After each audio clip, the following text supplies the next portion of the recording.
The April 2nd Nintendo Switch 2 Direct is right around the corner, and with it, we will have so many games announced from both first-party Nintendo as well as third parties. And it kind of had me thinking about the launch lineup and the launch window for this console, and how honestly, this is a great issue for us to have. There might be an issue of there being literally too many games. And I was thinking about that, how exciting it is that we will finally see all of these games. Especially third-party ports, I'm really curious to see just what ends up coming over, but when we're thinking about the launch lineup and the launch window, in conjunction with all of the rumors, we have the retailer leaks, I'm starting to wonder if there is a greater issue at play here, one that to us is nothing but a good thing, in that there will be so many games available, but if there are too many games brought to Switch 2 in the first year, it's actually kind of a bad thing because they will start stepping on each other's toes. Certain games will cannibalize the sales of other games in similar genres, or maybe even franchises. Think about a game like Metaphor ReFantazio, for example, coming to Switch 2, but then also Persona 3 Reload from the same publisher, but then you have other RPGs like Final Fantasy VII Remake, the heavily rumored Final Fantasy IX Remake. I know this might sound a little silly, but I do think there's a bit of an issue here in terms of needing to space out all of these games. This is the first time that Nintendo will ever have a console even comparable to the 8th generation consoles, PlayStation 4 and Xbox One, which means not only will publishers be porting and dumping all of their third-party games from the past more than a decade plus on PS4 and Xbox One, but it also means that a lot of games from the current gen, Series X, as well as PS5, those are likely going to start coming over as well. So it just presents this kind of interesting issue of there's going to be literally so many games coming over, and once again, that's a great thing for us as consumers, but it really might end up hurting some games in the long run, depending on how this all plays out, and I think Nintendo actually needs to work with these publishers to try and coordinate when they're going to release all of their games. You don't want to have too many games of similar genres on launch day especially, but even in the first year. I mean, if there's 10 turn-based RPGs, you look at Persona, Metaphor, Final Fantasy, Yakuza, Like a Dragon, there's going to be an oversaturation point that I feel really needs to be avoided. We need to have these games kind of spaced out so that they can each kind of have their own pop on the Switch 2 when they finally make their way over. So that's what we're discussing today. Of course, if you are new here and you enjoy Nintendo Switch 2 theories, discussion, speculation, I would appreciate you subscribing. Let's get into it. Alrighty, folks, welcome back to the channel. I hope your morning is going well. So yeah, there's going to be a lot of ports on Switch 2, both from the PS4 era and the current PS5 era. We've heard certain publishers already speaking out about Switch 2 and how they plan on supporting it aggressively. Square Enix literally used the word aggressively in one of their financial meetings. Phil Spencer has gone on record saying, oh yeah, Switch 2, we're going to be there, we're going to support that. And you can make some pretty well-educated guesses on other publishers that'll be there in a big way, including Sega, Atlus, Capcom, Koei Tecmo. We're gonna see a lot of stuff in year one on this console, and I do worry, as someone who's gonna be eating it all up, you know, I'm gonna be excited to see all of these games come over to the Switch 2 and see how they run, all that stuff. Maybe some of them will have new content. I do worry that there will be oversaturation, and one of the things about the Switch launch that I really liked so much, especially when talking about the indie scene, is that everything that came to it felt like a big deal. Doom and Skyrim and Witcher 3, like, these all had their own moments of like, oh, this is coming to Switch, and then they had their own pop when they actually released.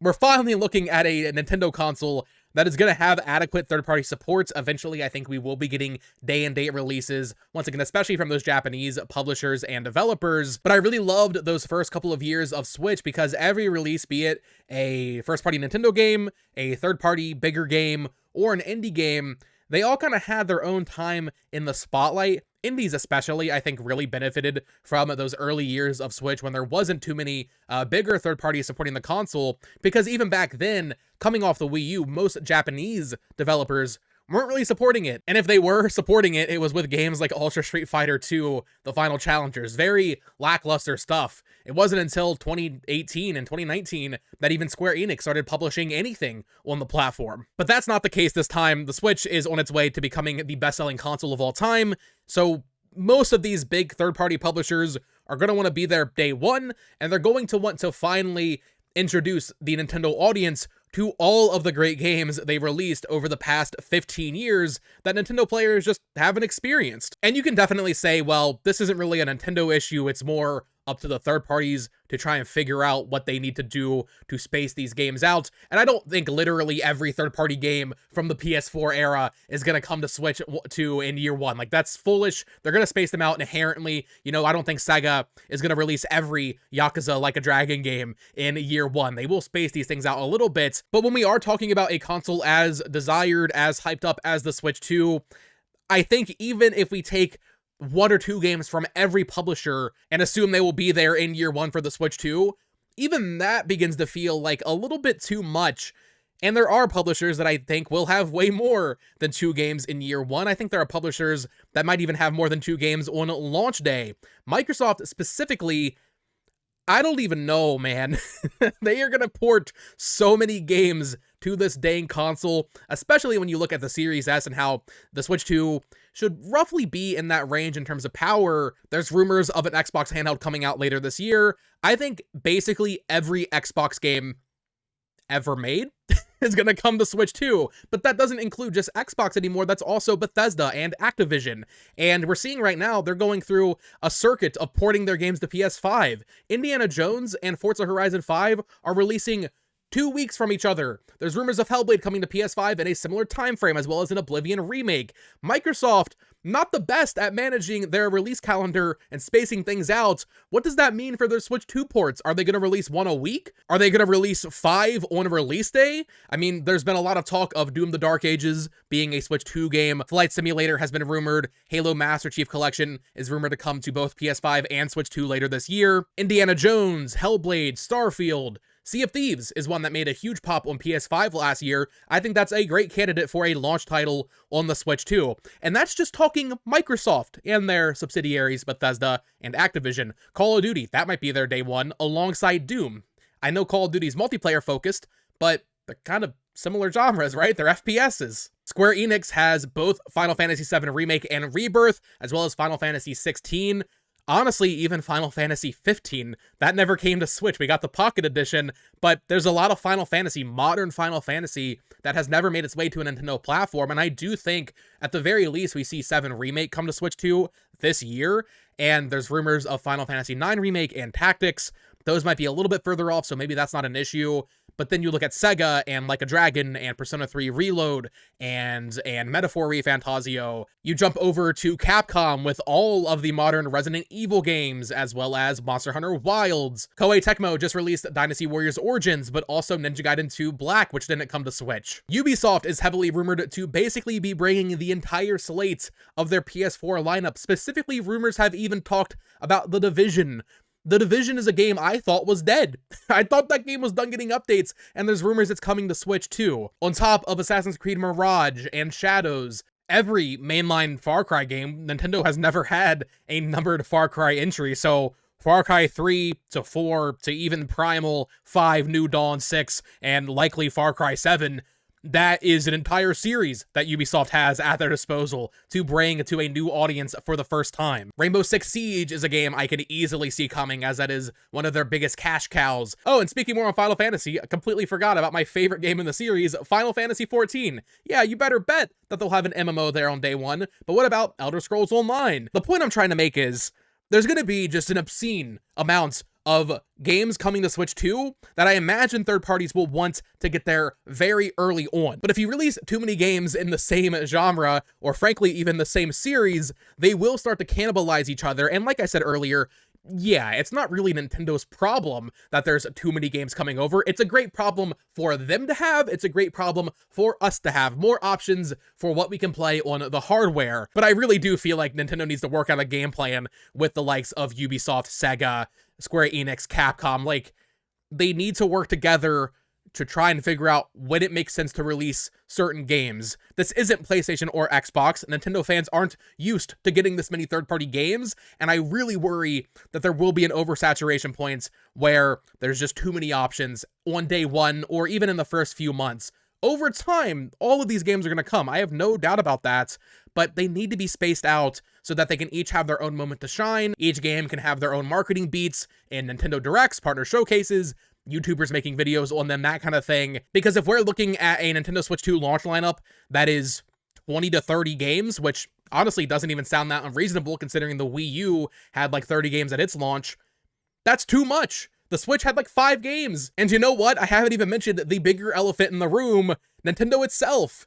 If we're talking about the launch lineup here, we're talking about potentially a new Mario Kart, Metroid Prime 4, and a new project from EPD4, the team that always has a kind of new gimmick game on the console. Maybe we won't literally get all 3 of those, but I do think we get 2 of them at least, and if Mario Kart or Metroid Prime 4 is there on day 1, I mean, pick your poison, that will cannibalize all of these other third-party games in a way that will just hurt their sales, and it's a great issue to have once again, but man, I hope they really work together and space all of this stuff out. And that's not even talking about indie games. I mean, I'm sure there are a lot of indies that maybe if they don't even have dev kits yet, they are planning on bringing their games to the console. They'll also have to traverse all of the landmines that are all of these juggernaut third-party games releasing at once. But yeah, let me know what you think down below. Maybe I'm overselling it. Maybe I'm overblowing the issue at hand here. Maybe all of these games can release on launch day or in the first 6 months and find their own audiences.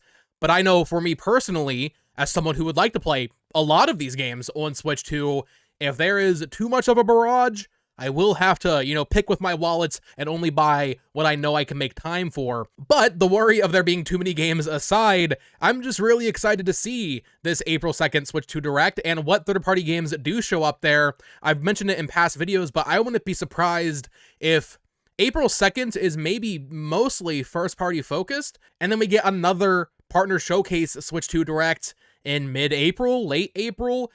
There's going to be a lot to discuss. Ubisoft could honestly have their own presentation. Are Assassin's Creed Mirage and old Far Cry games and The Division 2, are these really things Nintendo will put in their premiere console unveiling events? I feel like there needs to be another presentation. So I do think a partner showcase focused on old third-party ports with a couple of new surprises, I think that makes a lot of sense leading up to the release of this console. Maybe in the April 2nd showcase, we get some really big new announcements.